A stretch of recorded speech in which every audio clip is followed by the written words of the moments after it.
In the quiet solitude of the Himalayan altitudes in the early 1940s, a young physicist was on the brink of a groundbreaking discovery, one that would eventually change the course of particle physics forever.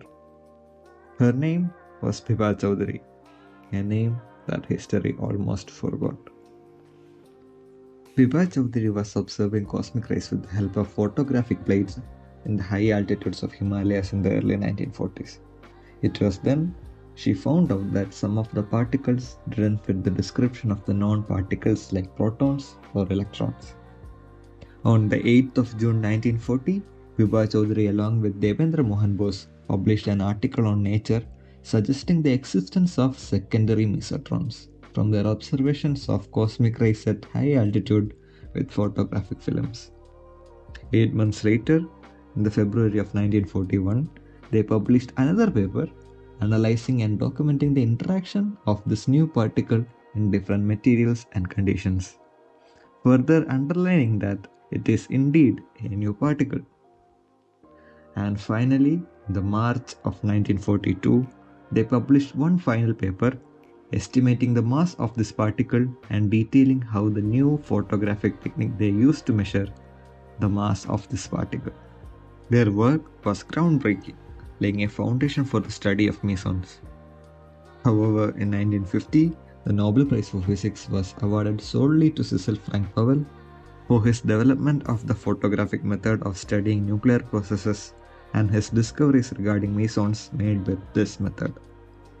This was despite the fact that Bibha and Bose's contributions predated Powell's discoveries by several years.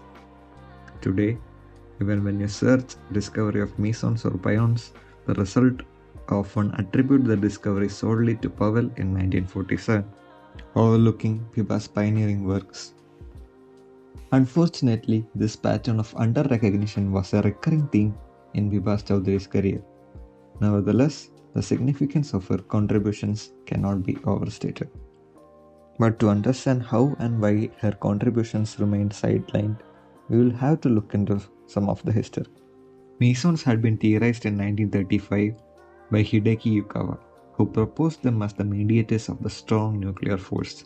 The term meson or mesotron originates from the Greek word mesos, meaning intermediate, as the particles were expected to have a mass between that of an electron and a proton.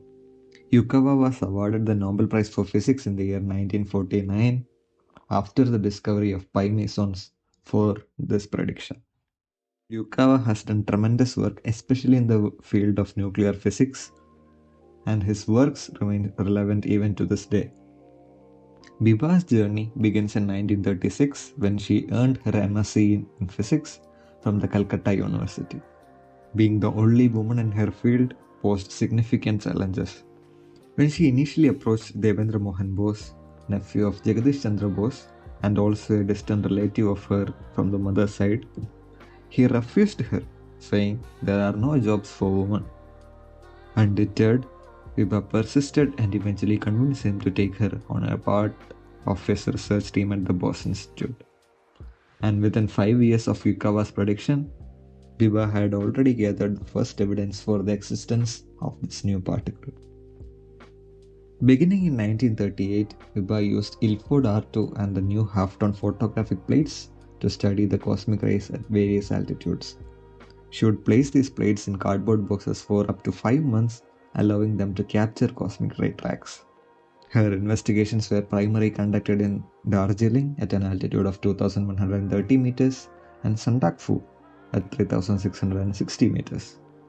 The higher altitudes allowed for greater exposure to cosmic rays, as much of the intensity is absorbed by the Earth's atmosphere. From these photographic plates, the patterns of the meson showers could be observed. She would further analyze the energy deposition and found that the mass of some of these particles should be different than the protons. So in her first paper on this topic, Bibha also acknowledged another overlooked scientist, Marietta Blau, who made crucial contributions to the development of nuclear emulsion techniques. Despite her groundbreaking work, Blau, a Jewish physicist, faced persecution during the Second World War and had to flee Austria. While she was nominated several times for the Nobel Prize in both physics and chemistry, she never received the award. However, in 1962, the Austrian Academy of Sciences honored her with the Erwin Schrödinger Prize upon her return. In the second paper, Bibha and Bose presented further observation of the mesotrons. By their third paper in 1942, they demonstrated how to estimate the particle masses and also estimated the mass of this particle to be around 186 times that of an electron. For further investigation, they requested for photographic plates with higher sensitivity, but they were not able to attain them from Britain, citing the Second World War. It was only in 1947, 4 years later, that Cecil Frank Powell observed pion tracks using higher sensitivity photographic emulsions. Even then, Powell's discovery relied heavily on the meticulous efforts of women who analyzed the photographic plates under the microscopes. Marietta Kurz was the first to detect the unusual double meson tracks characteristic for a pion decaying into a muon, but they were too close to the edge of the photographic emulsion and were deemed incomplete. A few days later, Irene Roberts observed the track left by the pion decay that observed in the discovery paper. Both women were said to be credited in the figure captions of the article. Cesar Lattice, a Brazilian physicist, was working with him at the time of the discovery and had improved the sensitivity of the photographic emulsion. He was also the first to write an article describing the discovery that would lead to the Nobel Prize. Powell acknowledged in his book, and I quote, "In 1941, Bose and Chowdhury had pointed it out that it is possible in principle to distinguish between the tracks of protons and mesons in an emulsion. They concluded that many of the charged particles arrested in their particles were lighter than protons, and the physical basis of their method was correct, and their work represents the first approach to the scattering method of determining momentum by charged particles by observing their tracks in emulsion." Powell later worked extensively on this photographic technique and was able to identify and measure many of the mesons and other particles in great detail and published it in his book Nuclear Physics in Photographs. And in the year 1950, he received his Nobel Prize in Physics. Bibha's journey continued when she moved to the University of Manchester in 1945 to pursue her PhD under Patrick Maynard Stewart Blackett in his cosmic ray laboratory. 3 years later, in 1948, he would also win the Nobel Prize in Physics for his investigation of cosmic rays using his invention of counter-controlled cloud chamber. Bibha's PhD thesis is currently unavailable online, and it is unclear how much contribution she had in his work. Later, she comes back to India and served as the first faculty at the Tata Institute of Fundamental Research, or later the Indian Institute of Science. She was also known as the first Indian woman in particle physics. She was also part of the famous proton decay experiment and the Kolar Goldfield experiments.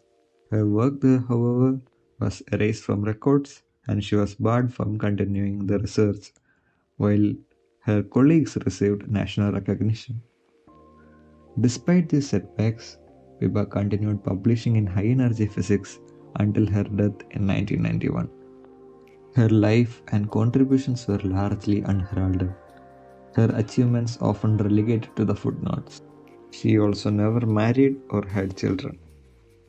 It wasn't until 2019 that Bibha Chowdhury received a celestial tribute, a star named Bibha, meaning a beam of light in Bengali. It's a fitting honor for a woman whose brilliance lit the path for future discoveries, even if history tried to dim it. Her life was described in the books A Jewel Unearthed, Bibha Chowdhury, and Bibha Chowdhury, eine indische Hochenergiefysikerin als Star am Himmel.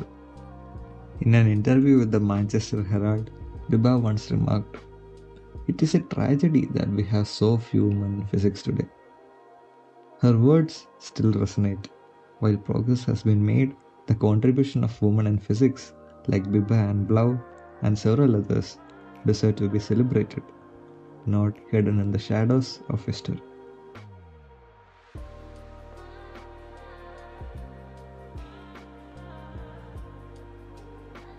So if you enjoyed the video, please like and subscribe and support the channel in whatever way you can do. And I would really appreciate any kinds of comments or criticisms or suggestions you can have. So looking forward to see you in the next video with more science related content. See you next time.